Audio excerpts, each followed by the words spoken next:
South Korea is reeling from the country's worst aviation accident in decades, which killed all but 2 of the 181 people aboard on Sunday morning in Muan County.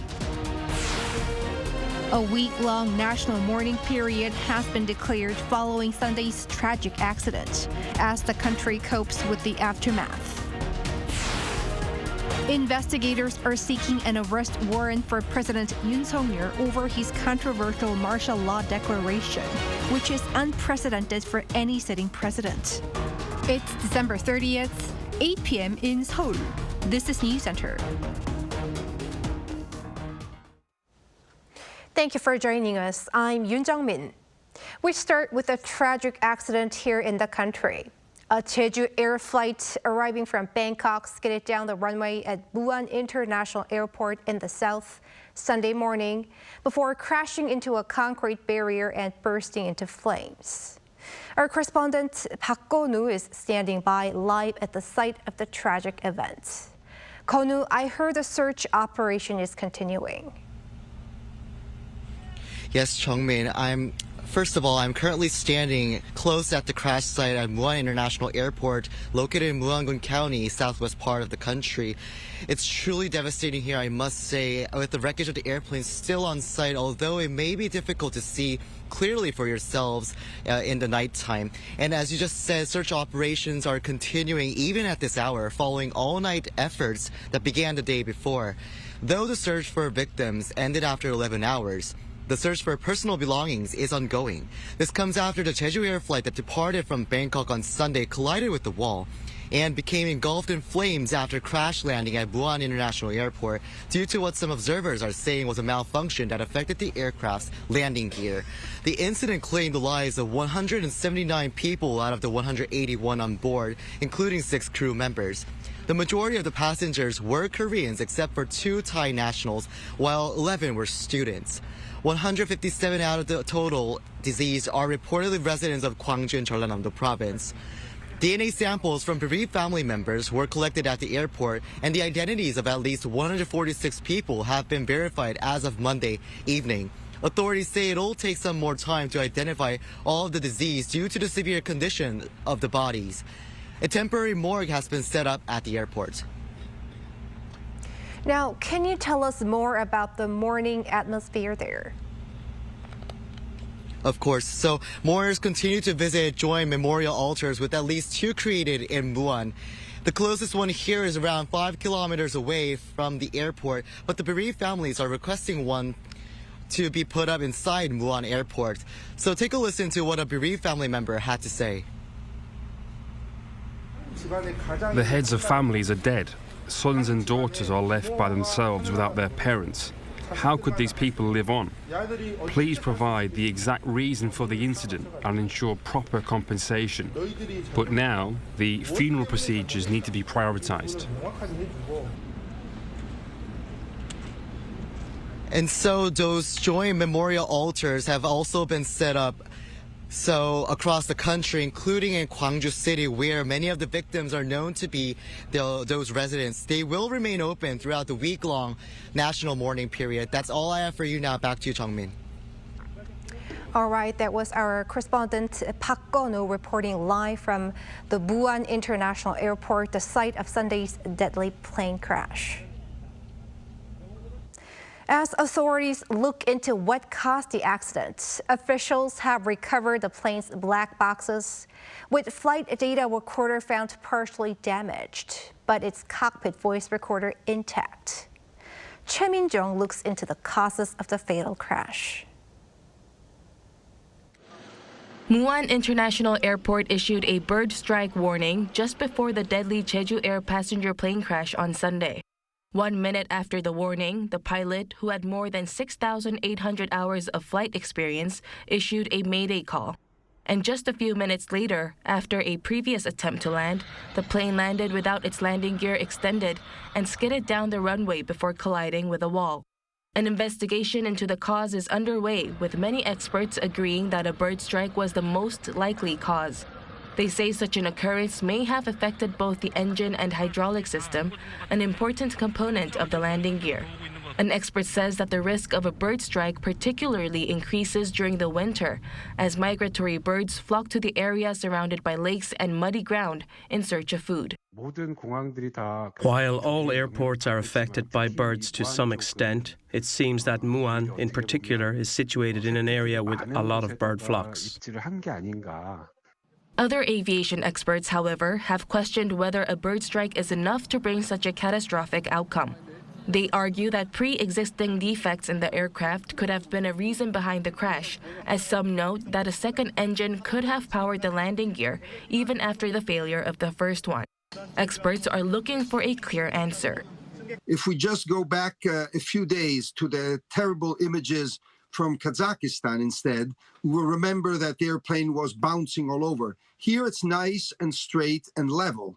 So the pilots are clearly in control of the airplane, which again begs the question, why did they not lower the flaps? Why did they not lower the landing gear? But the search for answers could see delays as one of the 2 black boxes retrieved was partially damaged.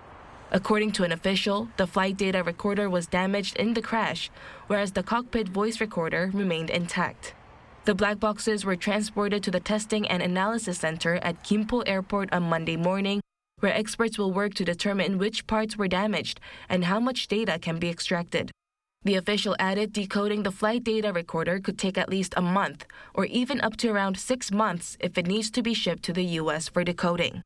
Meanwhile, the Ministry of Land, Infrastructure and Transport announced Monday that it will conduct a joint investigation into the cause of the accident with U.S. investigators, including the National Transportation Safety Board and Boeing, the manufacturer of the aircraft. The ministry will also carry out a special inspection of all Boeing 737-800 aircraft, the model of the plane that crashed Sunday, and conduct a thorough safety inspection on Jeju Air. Choi Min-jung, Arirang News. Aside from what looks to be a plane malfunction, the country is seeking answers to what caused so many deaths. While some are blaming the runway and the concrete wall at the airport, others warn against drawing conclusions too quickly. Lee Si-hoo reports. A bird strike and a failure of the plane's landing gear to deploy are among the many contributory factors being considered. While grieved families and the public demand answers on what caused the historically deadliest aviation disaster on South Korean soil, experts remind us that plane crashes typically have multiple causes, some of which may not be immediately clear. What's needed right now? A proper investigation to narrow down the answer. At the global level, there is an accepted, standard, well-defined and well-proven procedure to investigate accidents. It's very detailed, very effective. But right now, we're on page 4. We will know when we reach page 30. So we will have an answer. There is speculation that the damage may have been minimized if not for a safety structure at the end of the runway being close to the runway. From what we've seen in videos capturing the moment of the crash, the plane failed to lower its landing gear when contacting the runway. It struck a safety system called a localizer and then crashed into a wall before exploding in flames. Officials at Muan International Airport and the Ministry of Land, Infrastructure and Transport explained that the localizer and the 2-meter-high concrete wall were built 250 meters from the runway. The Transport Ministry also confirmed the structures are built differently across the country based on airport layouts, and that the one in Muan did not violate the country's airport safety regulations. The localizer is an aviation safety structure that provides horizontal guidance to pilots during an approach to land. Where these are built and their forms depend on the airport. Some are made from concrete, some are piled. There is no set standard form for the structure. This, while some point to the Environment Ministry's 2020 assessment, which highlighted the risks of bird strike at the airport, located close to the habitat for migratory birds, and suggested measures for risk reduction. Following the assessment, Muan Airport has been undergoing a 4-year construction project to lengthen its runway, due for completion by 2025. But the Transport Ministry earlier said the length of the runway was likely not the cause of the disaster. Lee Si-hoo, Arirang News. Acting President Choi Sang-mok was at a memorial center in Muan earlier today as the country is in mourning. Lee Soo-jin has this report. South Korea's acting president, Finance Minister Choi Sang-mok, on Monday afternoon visited the memorial center for the victims of the deadly Jeju Air plane crash in Muan and paid his respects. On Sunday morning, Flight 2216 was returning from Bangkok and crashed into a wall at Muan International Airport, killing 179 people.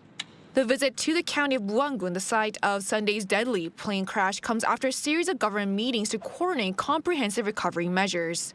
The acting president, during a Central Disaster and Safety Countermeasures headquarters meeting held in Seoul on Monday morning, ordered the Transport Ministry to carry out safety checks on aviation systems as a whole. To prevent future accidents, the Transport Ministry will conduct safety inspections of aircraft operations with the aim of overhauling the aviation safety system to pave the way for a safer South Korea.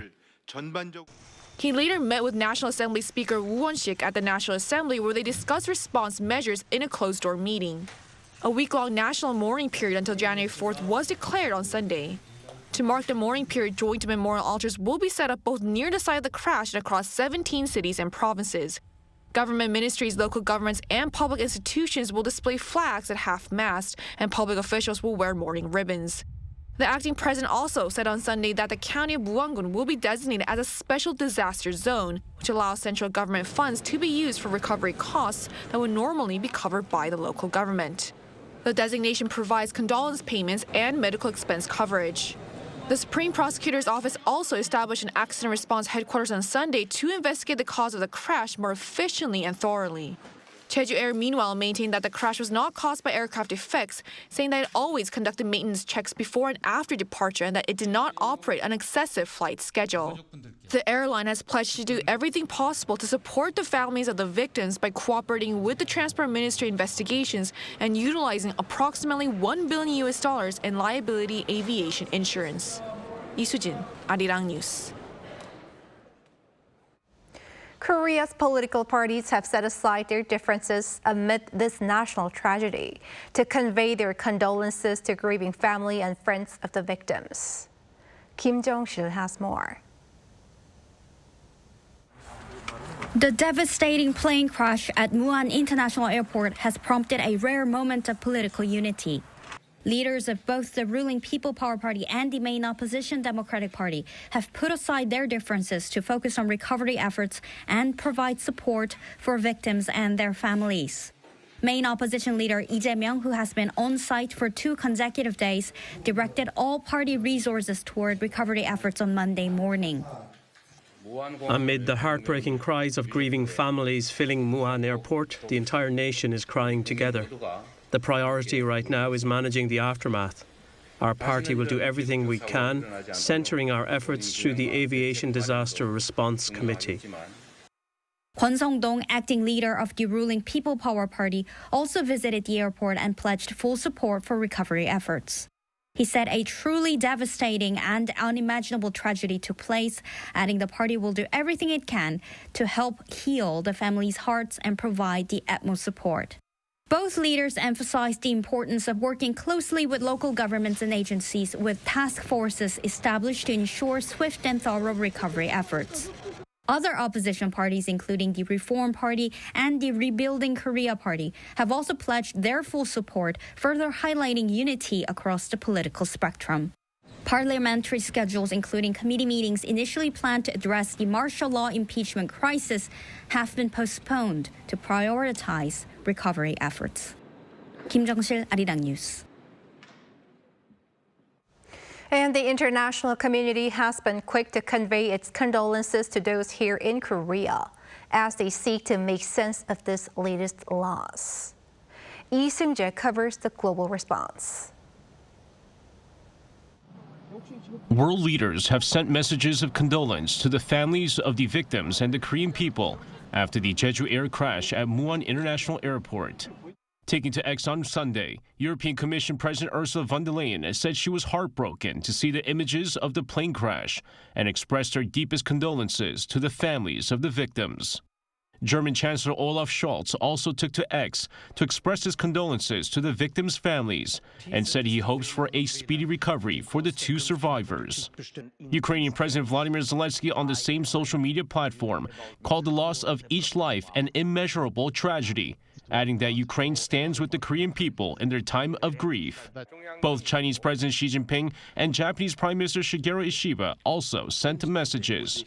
U.S. President Joe Biden issued a statement on Sunday saying that he and First Lady Jill Biden are deeply saddened to hear of the tragic plane crash. Calling South Korea a close ally, Biden said his thoughts and prayers were with those impacted by the tragedy, adding that the U.S. stands ready to provide any necessary assistance. Over in the UK, King Charles also expressed his deep sorrow and said he was profoundly saddened by the crash that killed 179 people. He added that as South Korea mourns the disaster, the families and loved ones of all the victims are in his prayers. The deadliest aviation accident to occur on South Korean soil took the lives of 179 passengers and crew members, with 2 people surviving the tragedy. Lee Seung-jae, Arirang News.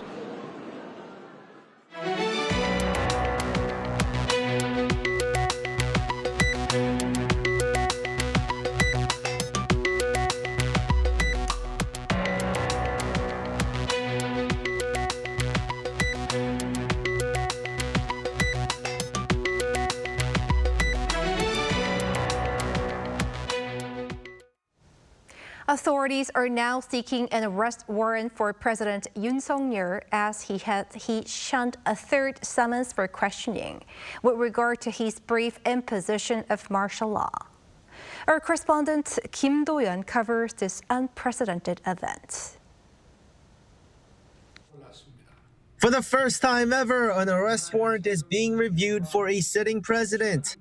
The warrant was requested on Monday by the Corruption Investigation Office for high-ranking officials who are investigating the criminal allegations behind President Yoon Song-yeol's declaration of martial law on December 3rd. This was an expected move by the investigation team as President Yoon, for the third time, refused to show up for a questioning session on Sunday, and generally, after 3 tries, an investigation team requests an arrest warrant.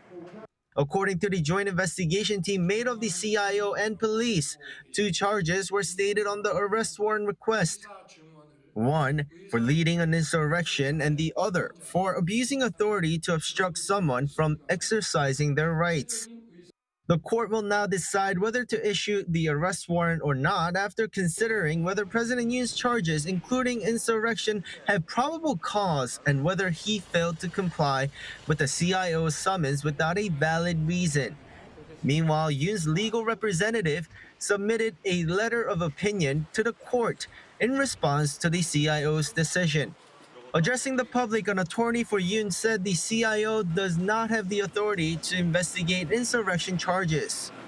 First, the arrest warrant is unjust, as it was requested by an unauthorized institution.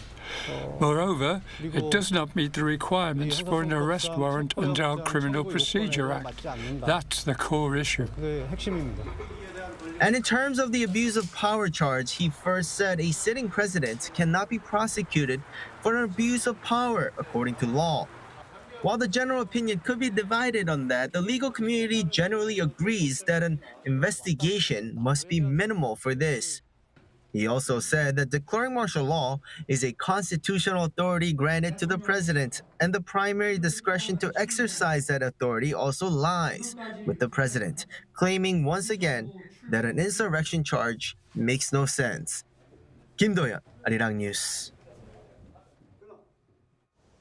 On the economic front, industrial output slumped for the 3rd month in a row in November as tangible proof of the prolonged doldrums. Our correspondent Moon explains. South Korea's industrial production fell for the 3rd consecutive month in November, underscoring persistent weakness in the construction sector. Data released by Statistics Korea on Monday showed that industrial output fell by 0.4% compared to the previous month. The decrease was primarily attributed to a decline in manufacturing production caused by labor disputes in the auto industry, something that also contributed to a shortfall in auto exports last month. This meant that manufacturing output overall dropped by 0.7%, despite a near 4% increase in semiconductor production. Services output fell by 0.2% due to declines in finance and insurance. The construction sector also saw a decline in production for the 7th straight month as building activity slowed, setting a new record for the longest continuous decline since data collection began in 1997. Meanwhile, retail sales, a key gauge of consumer spending, rebounded by 0.4% after seeing drops in September and October. This comes due to a rise in the consumption of semi-durable goods such as clothing, offsetting declines in purchases of durable and non-durable goods. Despite the slight rebound in retail sales, indicators reflecting current economic indicators failed to recover. All component indicators except for the number of employed persons and amount in imports decreased, causing the constant composite index to fall by 0.5 points month on month, while the leading composite index rose by 0.1 points. The coincident composite index, which reflects current economic conditions, continued its downward trend for the 9th consecutive month, indicating a challenging economic situation at present. However, the leading composite index, which forecasts future economic conditions, showed a slight increase, suggesting a potential for improvement in the future. In light of this latest data, the Ministry of Economy and Finance remarked that the government plans to mobilize all available resources to strengthen domestic demand and stabilize the economy next year. 문혜련, Arirang News.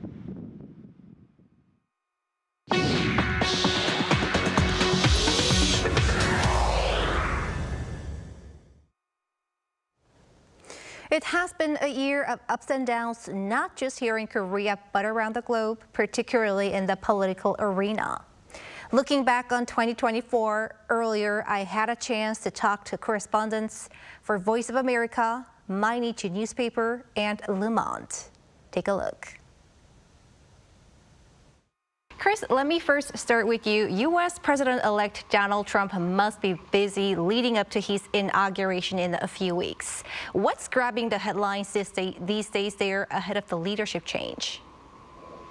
And it was this battle over whether the U.S. would pass a funding bill to keep the government running. And there was some drama with that because of Donald Trump's involvement in scuttling an earlier agreement and also Elon Musk's involvement. But lawmakers decided to pass legislation which provides government funding at current levels through March 14th. But many observers think that this is a preview of what it's going to be like with a narrow Republican majority in Congress, in the House. And Koichi, the change of leadership in Japan has made the headlines in 2024. What would Prime Minister Shigeru Ishiba be focusing on at this moment, some 2 months after taking office? Yes. Well, shortly after his administration began in last October, we had a general elections. And while the ruling coalition maintained its status as the largest bloc, it fell into a minority position. So frankly, there is little room for Ishiba to tackle any significant new policies. His primary focus right now is to pass the budget for the next fiscal year by March. If the budget is passed, his administration will likely continue at least until next upper house election in July next year. Mm. And Philip, for the first time in over 6 decades, the French National Assembly has approved a no-confidence motion against the incumbent government, forcing out Prime Minister Michel Barnier. President Emmanuel Macron is now under pressure to step down. How's the situation there? As you said, Michel Barnier had to step down. And now there is a new prime minister, which is François Bayrou, and he's struggling to find people to form his own cabinet. But at the same time, Macron is not really threatened. He's basically waiting for the next summer, because at this time he would be able to call for another snap election. And I think that it's he's waiting for. Now let's turn to the recent political uncertainty unfolding here in Korea. South Korea, after the National Assembly impeached President Yoon Song-yeol recently over his controversial martial law declaration. The case is now being contested at the Constitutional Court for a final decision.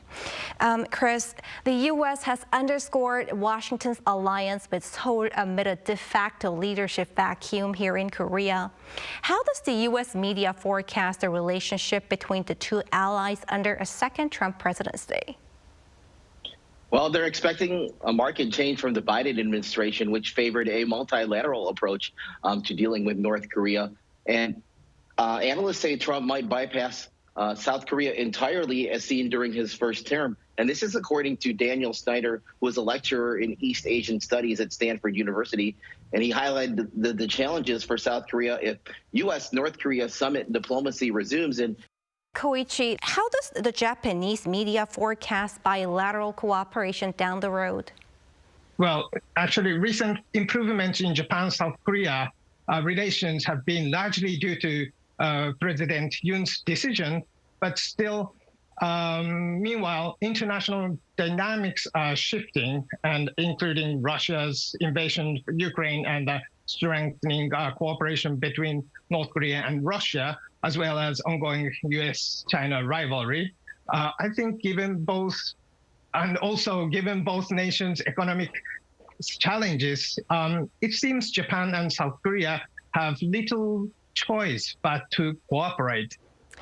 Philip, Le Monde has recently highlighted rallies in Korea supporting the impeachment of President Yoon. What's been its focus? What were the takeaways? I think that they've been impressed because the rally have been organized just the day after the martial law, and the weekend after it was huge. There were huge rallies, and there were lots of young people, and there were lots of young ladies, more than young boys. It was really amazing. So we have been surprised, but I think it was a good thing to see and a good surprise, and we followed that and covered that with lots of enthusiasm. All right, a deputy editor at Mainichi newspaper, Koichi Yonemura, Le Monde correspondent Philip Mesmer, and VOA correspondent Chris Katskeho. Thank you all for your time. Thank you very much. Thanks for having us. Thank you for having me.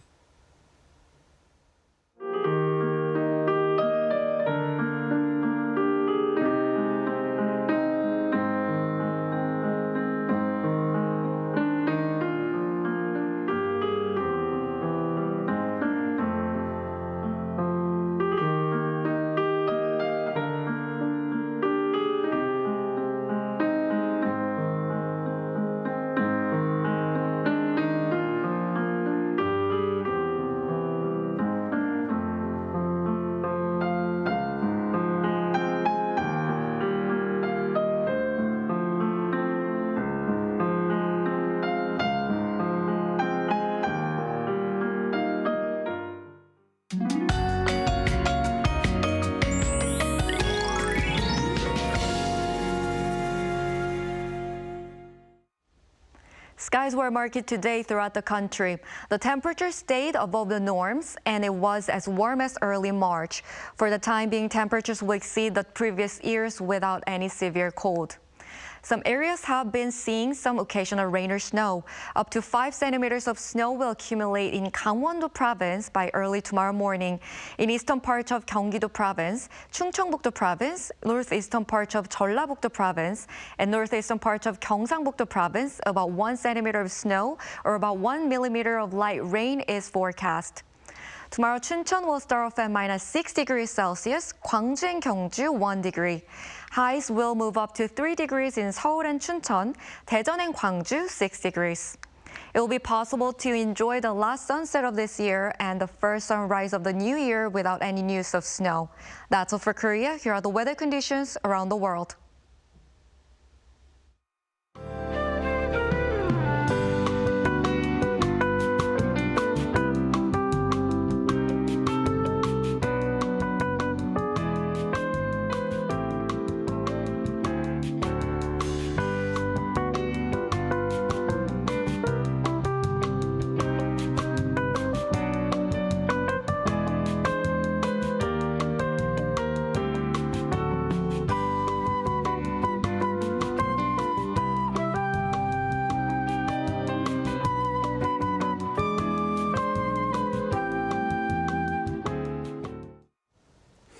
And that is Newscenter for tonight. Thank you for watching. A panel session up next.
없이 다줄 수 있을까?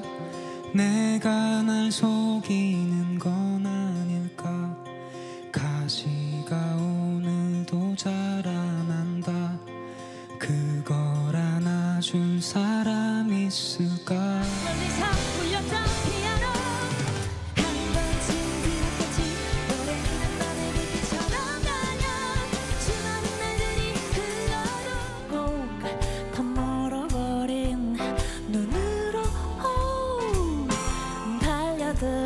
껴안고 웃어줘 아무런 말도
요즘 한국에선 어떻게 노는지 알려줄까?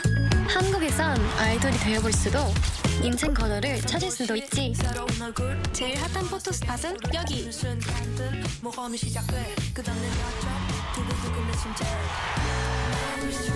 한국은 분명 너에게 새로운 영감을 줄 거야.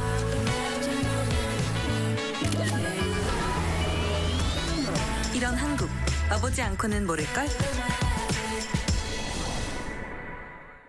진짜 한국에선 어떻게 먹는지 알려줄까? K-바비큐? 신김치랑 먹어야지. 치킨? 치맥 페스티벌은 처음이지? 김치? 종류만큼 먹는 법도 가지각색. 김밥? 시장에선, 산에선, 바다에선 이렇게. 국밥? 취향 따라, 입맛 따라.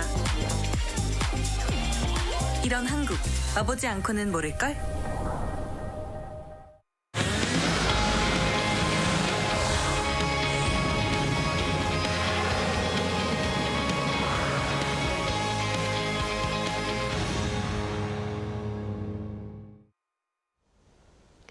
Welcome to Within the Frame, where we bring you today's most pressing issues across the globe into focus. I'm Kim Mo-gyan. As the world faces complex geopolitical challenges, the outcome of the U.S. presidential election has added uncertainty to the global stage. With Trump's return to power in January, both domestic and international shifts are expected, raising key questions about his policies and their global impact. Now, at the same time, the broader world is facing its own set of ongoing crises that are likely to be influenced by Trump's leadership. The conflict in Ukraine, now into its fourth year, remains one of the most pressing global security issues, while the situation in Gaza continues to destabilize the Middle East. In this discussion, we will explore these critical issues, delving into what Trump's re-election might mean and how these will shape the global landscape in 2025 and beyond. For this, we are joined by Pan Gil-ju, Assistant Professor at the Korean National Diplomatic Academy. Welcome, Professor. Good to be with you. And also joining us will be Christophe Godin, Professor of Political Science at Kookmin University. Great to have you, Professor. Yeah, thanks for having me. So first, let's start with Professor Ban. This year's biggest global issue, of course, was the U.S. presidential election held on November 5. Despite polls predicting a very close race, it ended in a decisive victory for Trump. What does Trump's victory mean about the political and economic situation in the United States? Well, we need to think about what encouraged American voters to choose Trump again as an American leader in a situation where they were disappointed in him 4 years ago. First of all, American voters recognized both Biden and Harris as too weak to preserve American interests in front of international and domestic challenges. To put it another way, they were disappointed in the Democratic Party, which appeared to be lukewarm, not dynamic enough to deal with challenges. Second, similarly, American voters' choice of Trump means that American voters put more emphasis on material than values. The 2024 presidential election was regarded as a competition between democracy and direct American interests. In this sense, Trump's decisive victory implies that American voters are less passionate about democracy than direct economic gains these days. Meanwhile, Trump's return is likely to bring both opportunities and risks for the United States. In terms of opportunities, Trump's transactional approach with maximum pressure helps step up its leverage over others so that the United States can maximize its gains, at least from a short-term perspective. When it comes to risks, Make America Great Again principles could weaken the United States' status as a role model of democracy in the world and discourage free trade, serving as a driver for sustainable prosperity. All in all, I would say that American voters wanted a strong man to be their national political leader, enough to win its strategic competition with revisionists like China, and an American first-oriented man to be their economic leader, sufficient to make their country prosper. In the meantime, it remains to be seen whether the second Trump administration will meet Americans' political and economic expectations. Right. So as our Professor Bond kind of mentioned, Trump has campaigned under the slogan, Make America Great Again. And this is expected to seek and erase the Biden administration's legacy after taking office again. Professor Godin, what major policy changes are expected in a potential, a second Trump administration? We've got a point of comparison, and this point of comparison obviously is Trump's first term, as is not only the 45th but also the 47th president of the United States. So probably what we can expect is probably a sort of remake of the first term, but with even more radical turn to be expected. For instance, the tariffs that some hope and others fear You may remember that there are no novelties. They come as no surprise, as Trump implemented tariffs the first time, namely against China, in order to protect the American iron industry. Similarly, this tough stance is taking on immigration is no surprise either, as he was already elected the first time in 2016 on this very same pledge of erecting a wall along the border between Mexico and the United States. So what I think we can expect is a sort of remake of the first term, but with a change. The change, namely, is that this time he won, as you mentioned first, a very decisive victory, not a short one as a few years ago. And this time his victory was planned. It was expected. It's come as no surprise at all. And so this time you've had a lot of policymakers, for instance, this think tank, the Heritage Foundation, that has been coming up with this project, the infamous 2025 project, in order to push for more protectionist, conservative, populist policies. So, in a nutshell, if I were to summarize my point, the same but worse. Right, so more protectionist policies were what Americans actually wanted. Now, there are concerns that the reality of tariff hikes will follow Trump's return to office. And during the campaign, he promised universal tariffs of up to 20% on all imports and 60% tariffs on Chinese imports. Professor Ban, how do you think will Trump's re-election affect the global economy in all? Obviously, if tariff hikes become a reality, the global economy will be disintegrated and stumbling. As of right now, we are already living in a transitional international order, which is often defined as the New Cold War.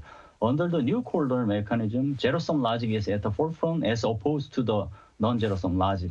Likewise, the window of globalization is closing under the New Cold War mechanism. If tariffs were imposed indeed in the second Trump administration as planned, the New Cold War mechanism would be more intensified, leading to the spread of protectionist mechanism around the world, as has been noted earlier. To top it off, the United States imposition of tariffs will backfire on other tariffs on itself. The economic concept of comparative advantage, which promotes the efficiency of the global economy, will stop working, hindering trade from being made freely and stopping resources from being distributed effectively. If that happens, the price of goods will go up and the supply chain will not be properly managed.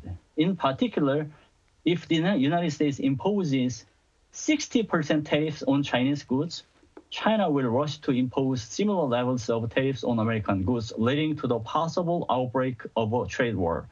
Meanwhile, the trade war is not likely to stop as an economic war, but likely to make military tension grow. In a nutshell, if tariff hikes were real, the global economy would be deadlocked and global security would be at stake.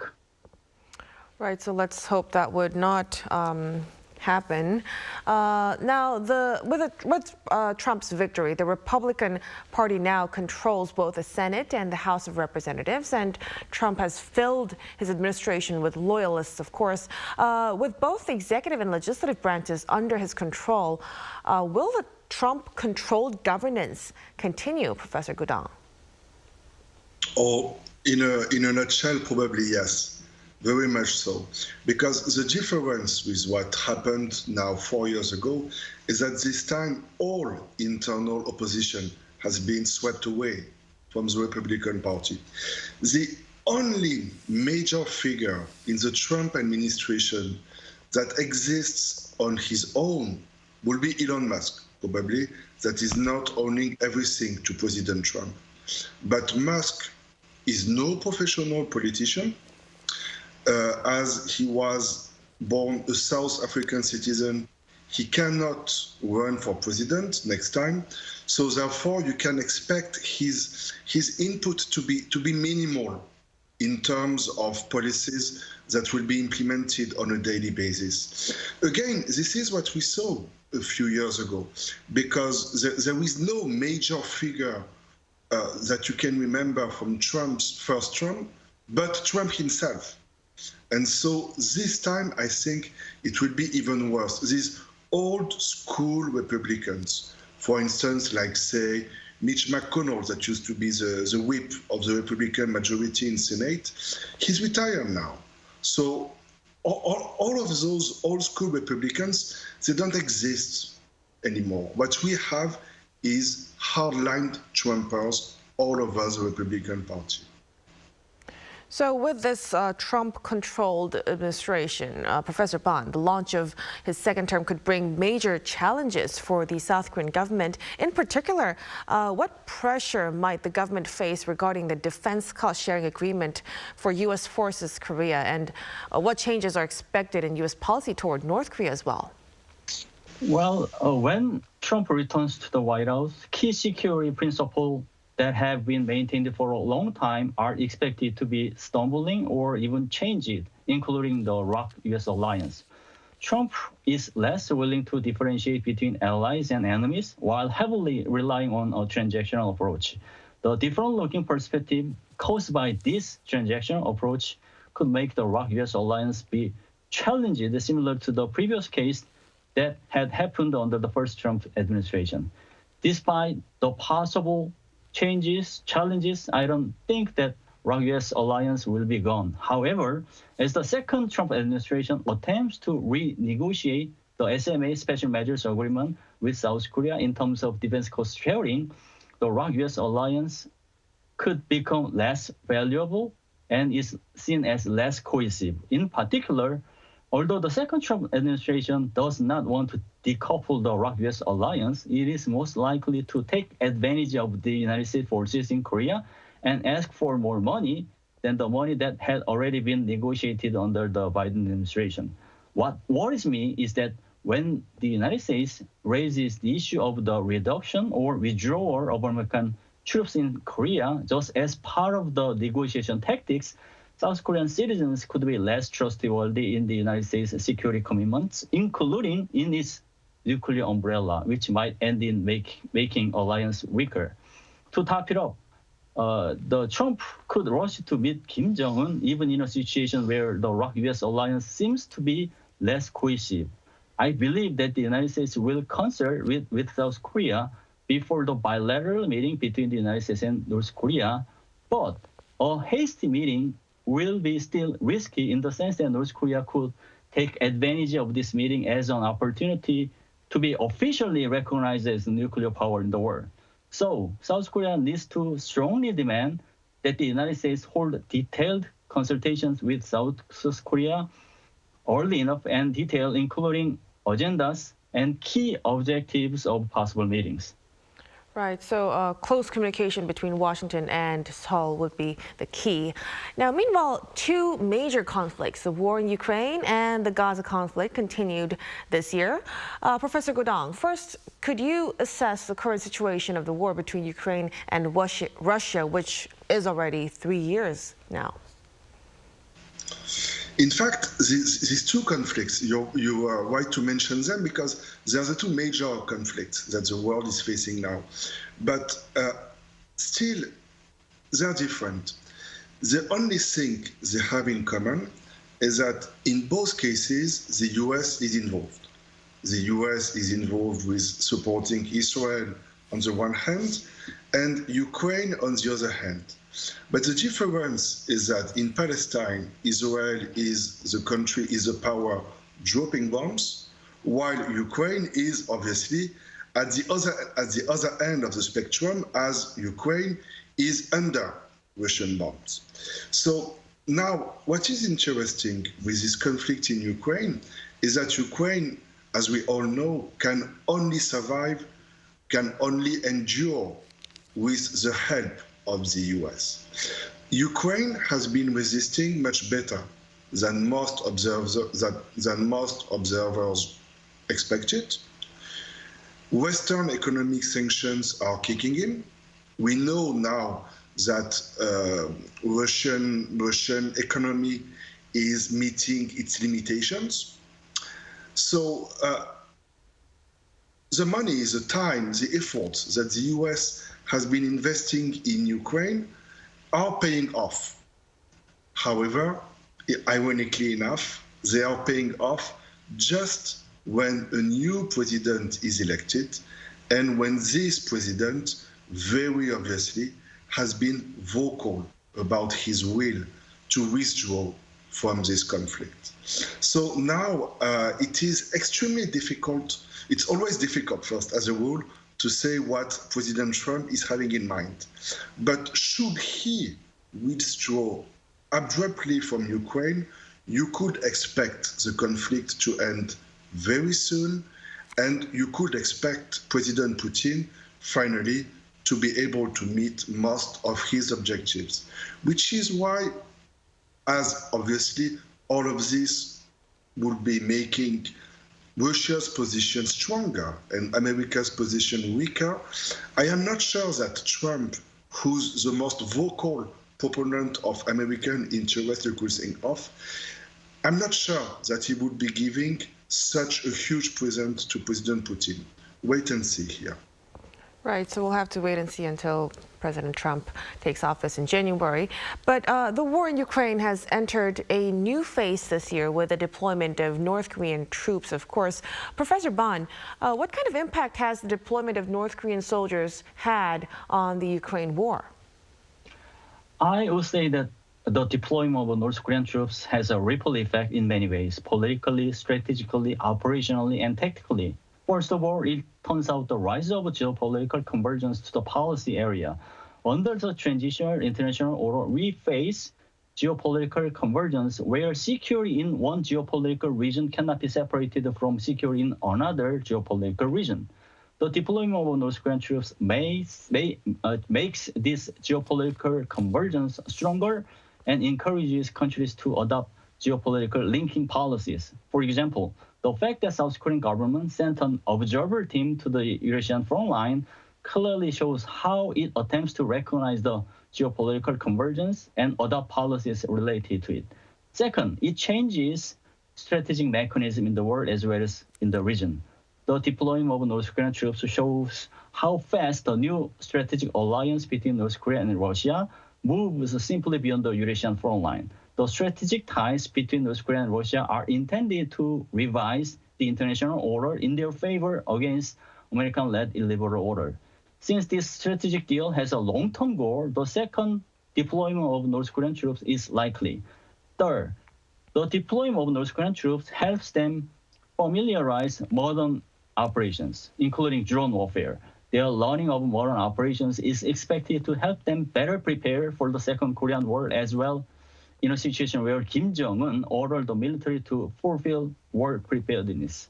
In this sense, geopolitical convergence is happening indeed with it linked to the situations on the Korean Peninsula. Finally, the deployment of North Korean troops also helps Ukraine's forces better fight tactically against Russia by allowing them to use long-range missiles like America's ATACMS and Britain's Storm Shadow.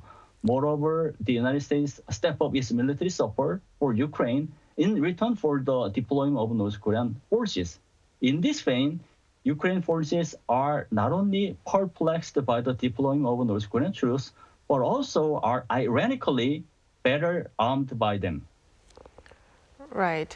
Now, amid this concern of the closing of ties between North Korea and Russia, Russian President Vladimir Putin sent a New Year's letter to North Korean leader Kim Jong-un, pledging to continue the cooperative leadership into next year. Professor Godang, with continued coordination expected in 2025, how do you see the global security landscape unfolding?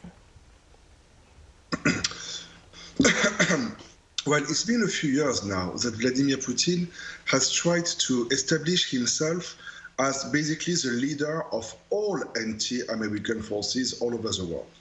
That's why, for instance, he spent so many resources in defending the regime of Bashar al-Assad in Syria, for instance. But now Russia is in a defensive position.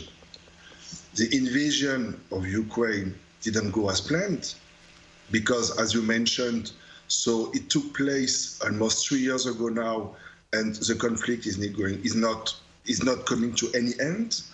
Second, the Russian economy is slowing down. Economic Western sanctions are kicking in. Third, the alliances that Vladimir Putin has been trying to secure all over the world, in particular with Russia, they have turned to his disadvantage, because it's become clearer and clearer that China and not Russia was the dominant partner in this alliance, so that now Vladimir Putin needs new allies, and he cannot be picky with these allies. This is why I think he turned to North Korea, because North Korea is exactly in the same position. Namely, it is a regime that is very much of a loner on the international scene. And second, Russia, just like North Korea, both regimes are trying to emancipate themselves from the Chinese tutelage. So this is why it makes sense from their perspective to try to strengthen their ties, to stick together, so to speak.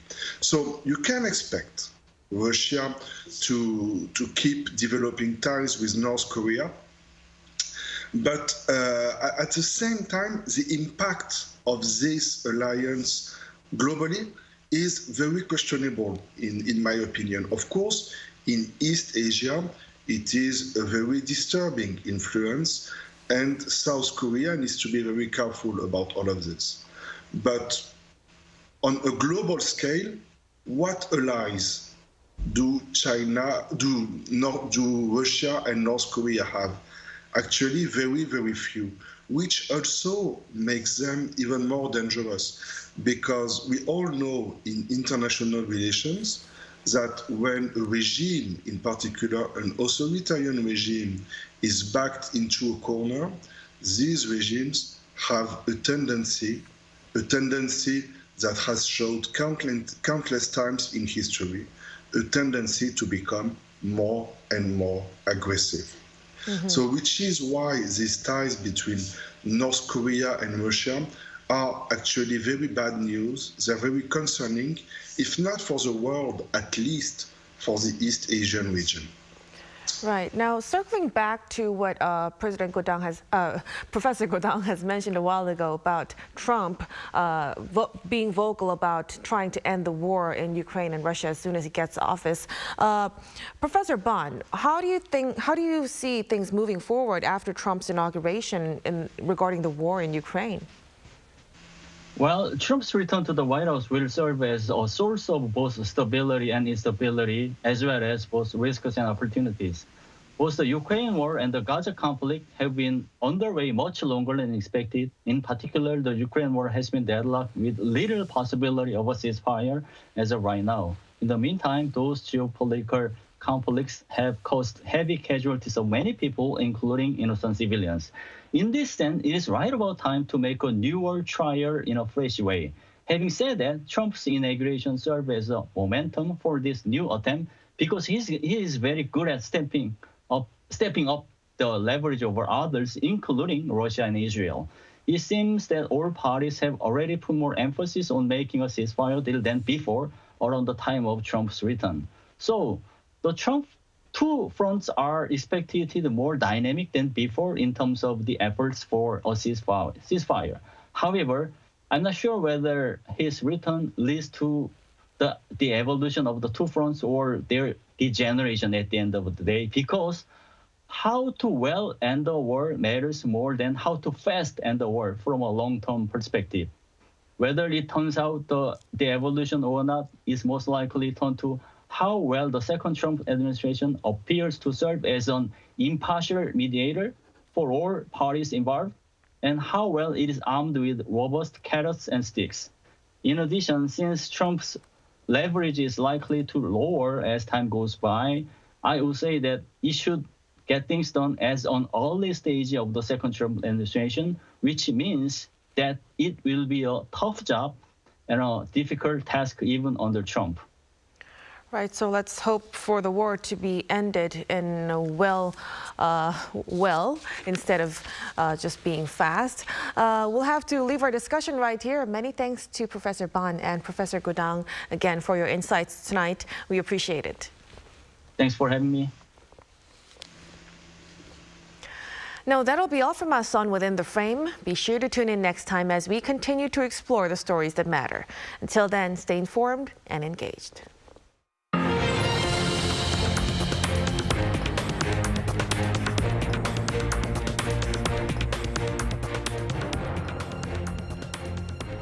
요즘 한국에선 어떻게 노는지 알려줄까?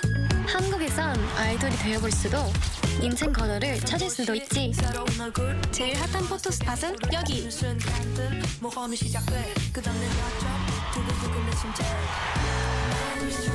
한국은 분명 너에게 새로운 영감을 줄 거야.